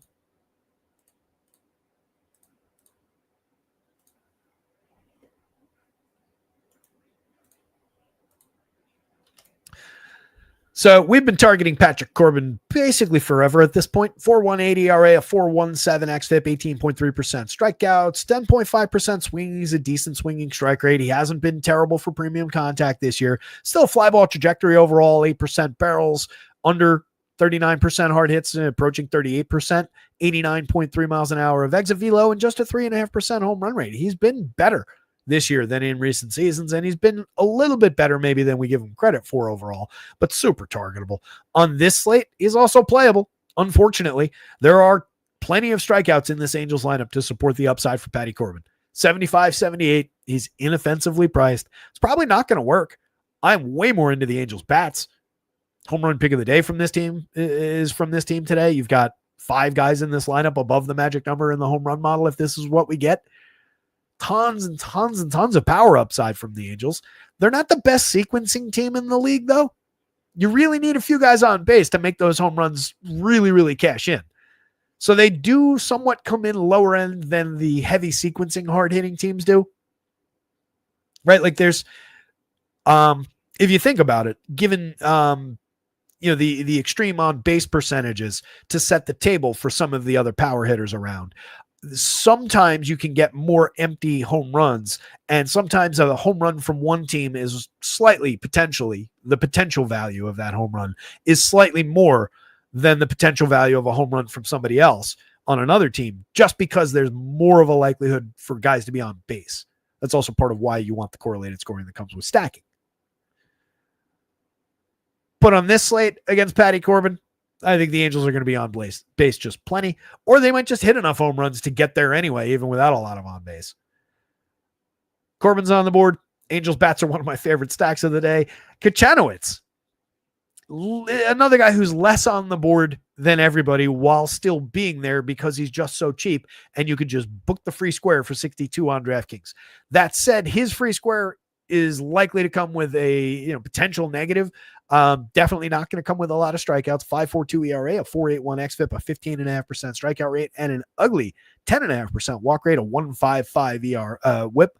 Very, very difficult to see success here for Kachanowicz. He's also allowing 4% home runs on 91.5 miles an hour of exit velo, 45.5% hard hits. The one thing that could save his day is the 7.6 degree average launch angle. Keeps the ball in the yard, we could see 5-6 clean innings and pay off 62, even with only 3 or 4 strikeouts. Labs finally got around to the White Sox lineup. It is what we had. I don't know what took them so long. Weird. So with all that downside visible with Jack Kachanowicz, could be a nice day to start things off with Josh Smith at 5 positions on FanDuel for 3,100. Good year for him, 124 WRC plus. Nothing to really concern ourselves with as far as he is still hitting a little bit over his head. He'll cool overall, but he's very playable at these prices. You're fine paying 42. You're fine paying 31. I wouldn't want to go much higher than those prices with Josh Smith, but he's fine at that level. Does get on base enough, does have just enough power to support a little individual upside, and is just good enough of a correlated scorer leading into, assuming he's leading off, by the way, leading into Corey Seager, Marcus Semien, Adolis Garcia, where the upside in this lineup still lives. 13, 10, and 10 home runs is underwhelming in nearly 1,000 plate appearances out of those guys. Or is that over 1,000? Probably over 1,000. Yep, 1,003. What a good estimator I am. 133 WRC plus out of Corey Seager. He's been fine. He's been good, but compared to what we expect from Corey Seager, he's just been fine. 363, 476, a 216 ISO, 13 homers, 16.4% barrels, 55.9% hard hits. That's where we can nitpick. He should be delivering more for that. Part of it is not necessarily in his control. Obviously, you can't fully control where the ball goes for one thing, but also there's just been limited opportunities with everyone struggling in this lineup as well. Semien at 43, 31, 10 home runs. He's pulled his season together overall, but it's still kind of ugly across that slash line. There's a lot to believe in, though, given the previous years, given there's just an 18.3% strikeout, a 10.5% walk. So he's doing interesting things out there. He's still a very affordable option at second base. Adolis, I continue to believe in, given the bat on ball. Like, this has never gone away. He's just finding less success with it for reasons. 10 home runs, 9 stolen bases, a 274 on base is ugly. That comes in spite of striking out less, walking only a little bit less. 332 xWOBA is encouraging under the surface. Just a 151 ISO and 80 WRC plus. He needs to start coming through for some of this quality. 3,025 is a fine price to pay for Jonah Heim with a little bit of upside for a hard-hitting catcher. Wyatt Langford has quietly been barreling baseballs, hitting them very hard. Just a 235, 313, 426 slash line, but a 338 xWOBA, 191 ISO is not bad. A 105 WRC plus makes him one of the better contributors on this team this season. 14 homers, 13 steals. He's no secret, but he's probably going to be a little bit under-owned. That said, he's 35 on FanDuel. So is Evan Carter. Carter's been maybe a little bit more reliable in his 136 plate appearances, 112 WRC plus, a better on base between the two. But Wyatt Langford probably right now, at least the better upside play, the better DFS play, if you're going to pay the same price for an outfielder here. You can see a little of that in the home run model. 4,000, 4,400. It's similar on DraftKings with the difference there. Just the 4,000 is not priced up like the 35 is on FanDuel. A little bit more affordable on DraftKings. Both guys good options on the DK slate if you're building a lot of the stacks of this team. Jake Berger probably should be hitting more up here, more in that 5 spot. I know it's been a bad year. 228, 260, 403. 11 home runs and 277 chances is off the mark, but just look at the premium contact numbers. When he's making contact, it has been good. We're not far off the mark with strikeouts. Walks are low, but they're always low. They're a little bit lower. He could stand to walk a little bit more. But as far as when he connects with baseballs, not that much is different from the guy who hit 29 last year, 34 the year before. And then Higgy at the bottom, a spot filler as a catcher.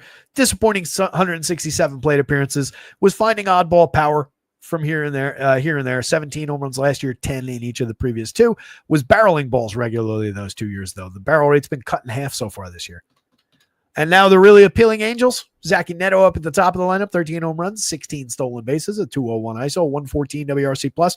One of the better upside shortstops, and shortstop is a not completely thin position because you do have a few stars, but it's like star or dead min guy kind of a day at shortstop. So Neto fits in very, very well when you're stacking Angels.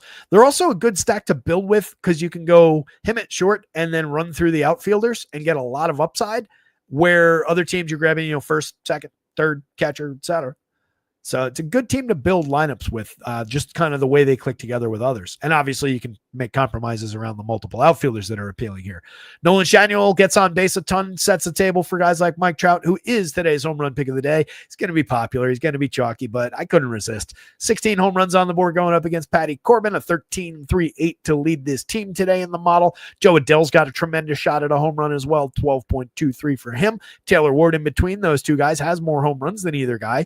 Probably a lower end overall player, lower end overall bat, but makes tremendous contact, 11.72 in the home run model for him. I want all 3 guys. I want my shot at multiple home runs here out of this lineup, and don't sleep on Jorge Soler. 3,000, 2,800. It's been a bad year. 10 home runs, 161 ISO, not seeing much output. Does have a sneaky good 11.4% barrel rate to support a return to at least moderate form.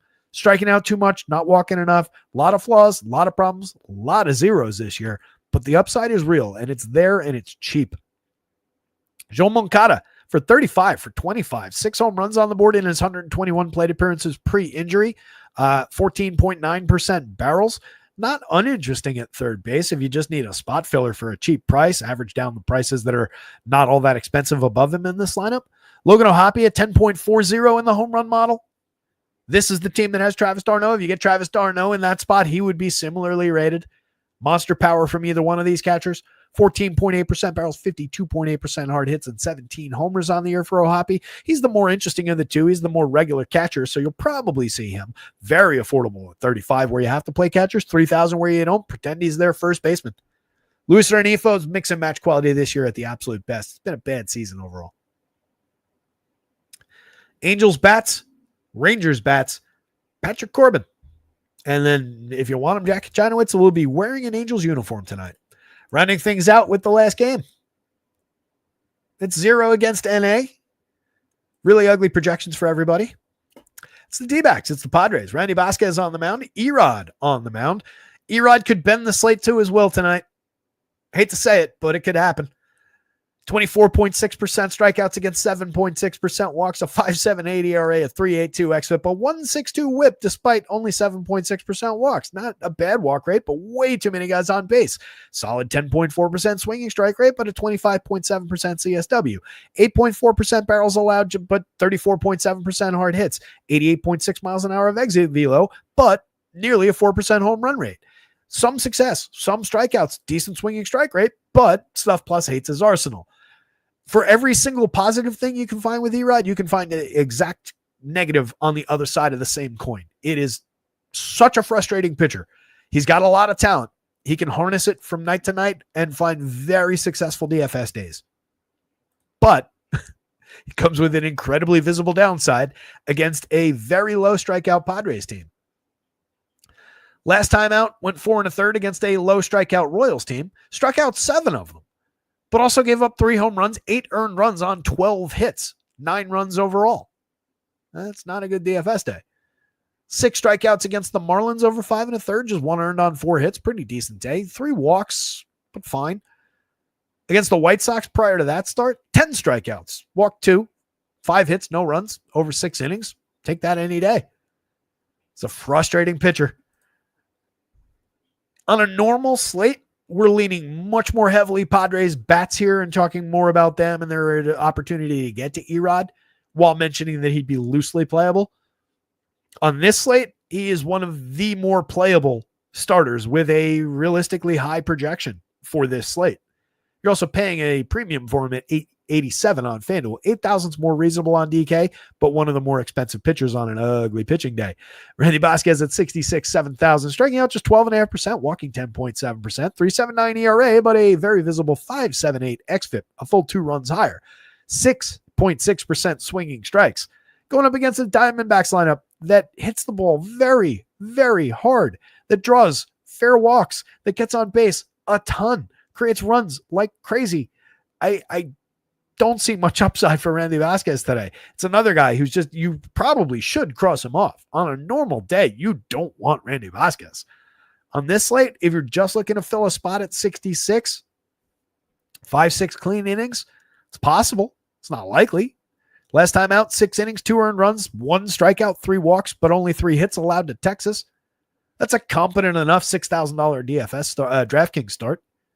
4 1/3 the start before that, gave up 4 earned on 9 hits, 3 strikeouts, 2 walks. That's a meltdown in that spot.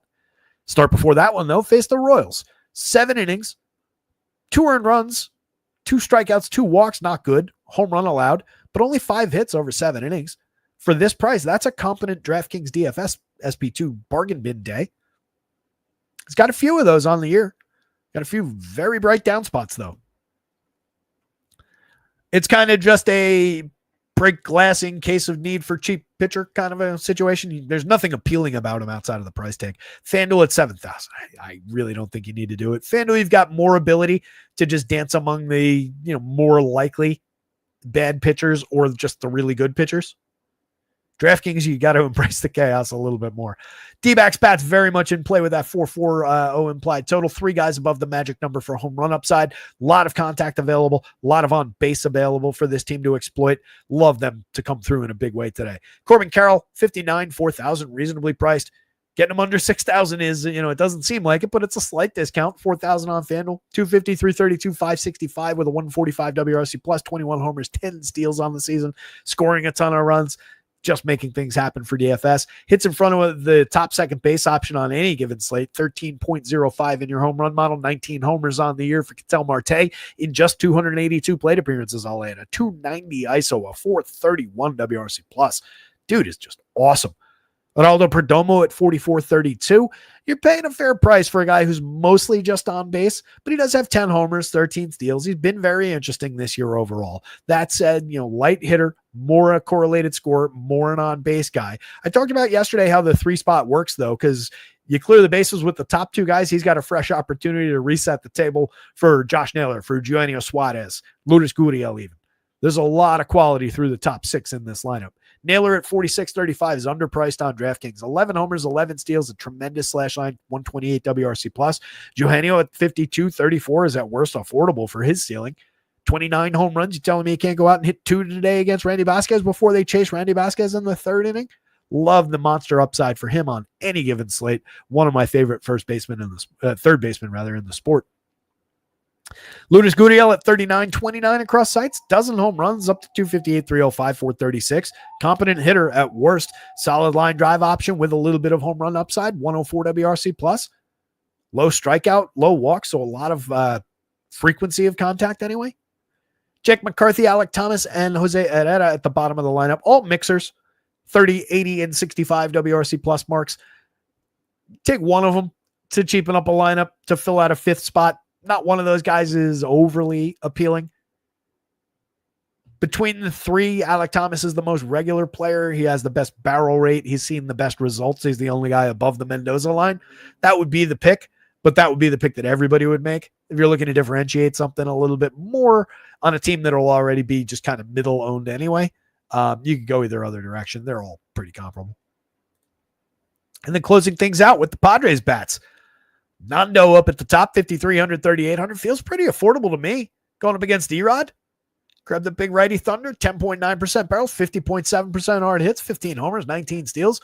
Just a 181 ISO, but a 386 XWOB. It tells me that's going to go over 200 before the end of the season. So does the contact. Luis Arias, excellent for getting on base, hitting singles, correlated scoring. It's really all he does. Still don't love him at first base for 4,000 on DraftKings. Second base is where he belongs at 2,800 on FanDuel, but he's playable if you're going to Padres already. 49.35. Manny Machado continues to be very, very affordable. He's slashing 287, 348, 474 with a 132 WRC plus, 15 home runs, tremendous barrels and hard hits. Can we get him over 5,000 on DraftKings, please? 17% strikeouts this year. Gavin Sheets at 36.29, 14 home runs, having a very good year. Xander Bogaerts at 34, 3,000. I've struggled to describe Xander's season all year. He's been up, he's been down, left, right, side to side. I stumbled into a Judd Hirsch Independence Day quote there. He's making fun of Jeff Goldblum for not liking flying. We could go up, we could go down, we could go side to side.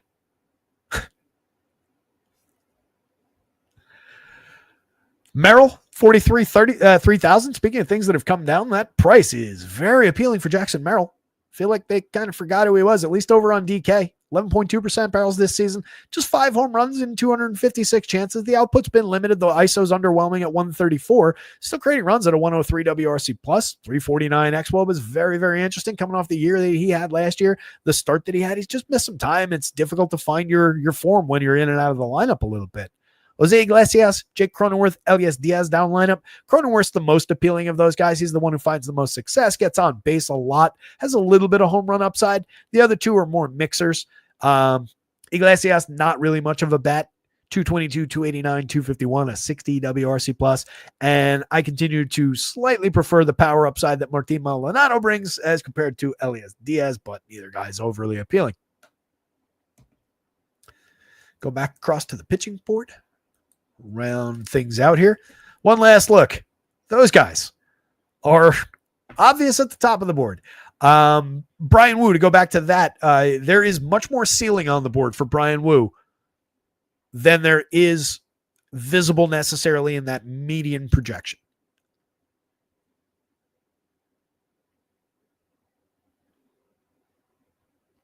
Not a lot going on in the chat. I was trying to catch up to chat, but not a lot going on over there.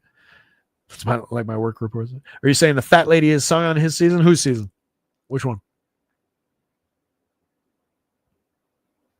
Yeah, Monty, if Cleveland didn't have Jose Ramirez, that's a bad, ugly lineup. It is all about him making things happen out there, like you're saying, for sure.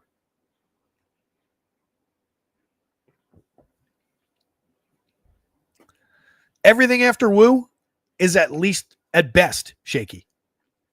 Soroka's good, has upside against St. Louis, but they're drawing nearly a 5 total against him for a reason. Erod can be good, can be bad. 4th highest projected pitcher on this slate does not make me comfortable. You can see that's not normally the projection we have in the 4 spot, even on a short slate. Logan Allen against the White Sox, just a mediocre pitcher facing a bad lineup. 77. The price works. He's going to be popular. And like I said earlier, if I'm going to embrace bad, I might as well save some money and save some ownership versus the other people who are going to the other bad pitchers at a higher price with everybody with them. But Logan Allen is in a very good spot on this slate. Taj against the Red Sox is very difficult to believe in. A lot of upside for those Red Sox bats, but easily on the board and one of the higher ceiling pitchers, I'll say.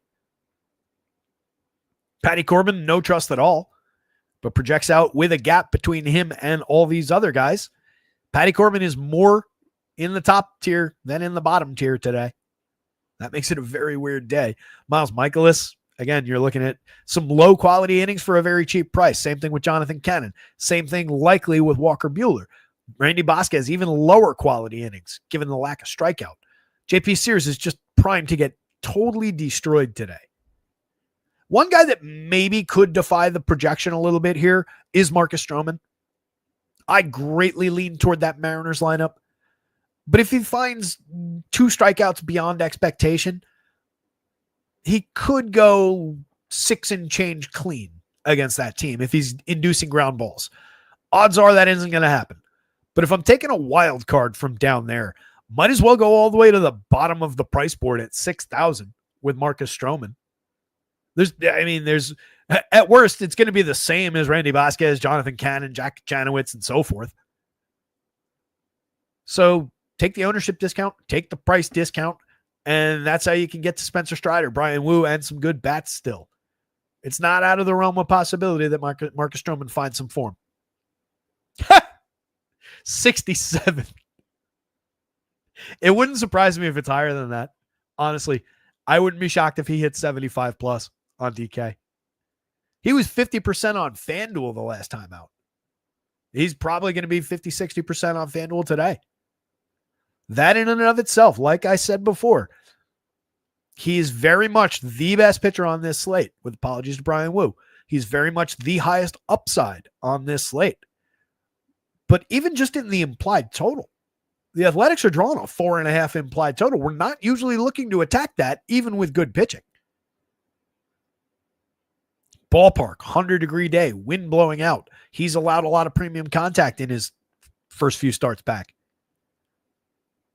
If half the field, if 75% of the field is going to have him, there is justification for going around.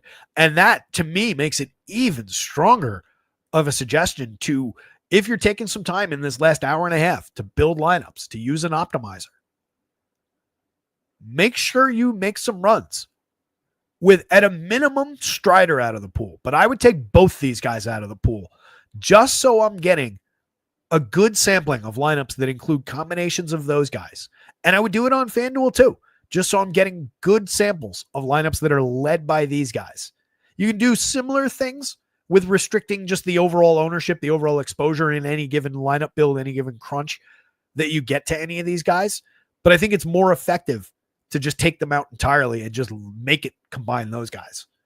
And then obviously you want, that's for 25% of your lineups, and then the other 75% of your lineups, you very much want a gigantic share of those guys to be able to sort and sim through. But I want to be priming the pump with at least the ability to sim out 2 lineups that include these guys once I've whittled it down.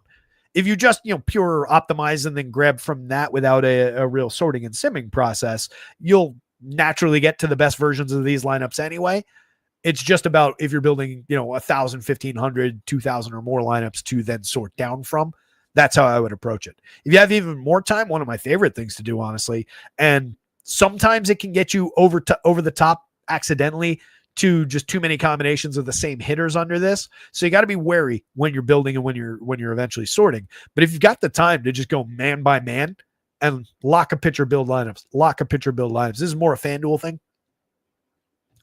I like getting the full, just one big set of lineups that are all built under each pitcher so that I can get a true sampling of like what that should impact. Because if you're saying, all right, I only want in any given crunch, 20% Spencer Strider, 15% Brian Wu, and then any given crunch, 5-8% of any of these other guys, that's going to limit the number of lineups overall that you're getting. So within that, if you're also cutting down the combinations that you allow within the stacks, all right, any given stack, I only want 12% of, and then within that, I only want a max of 20, 30% of any given hitter. You're really whittling down the number of combinations of a Brave stack with all 3 of their biggest bats and Brian Wu and Spencer Strider and so on and so forth. And more to the point with the more limited pitchers.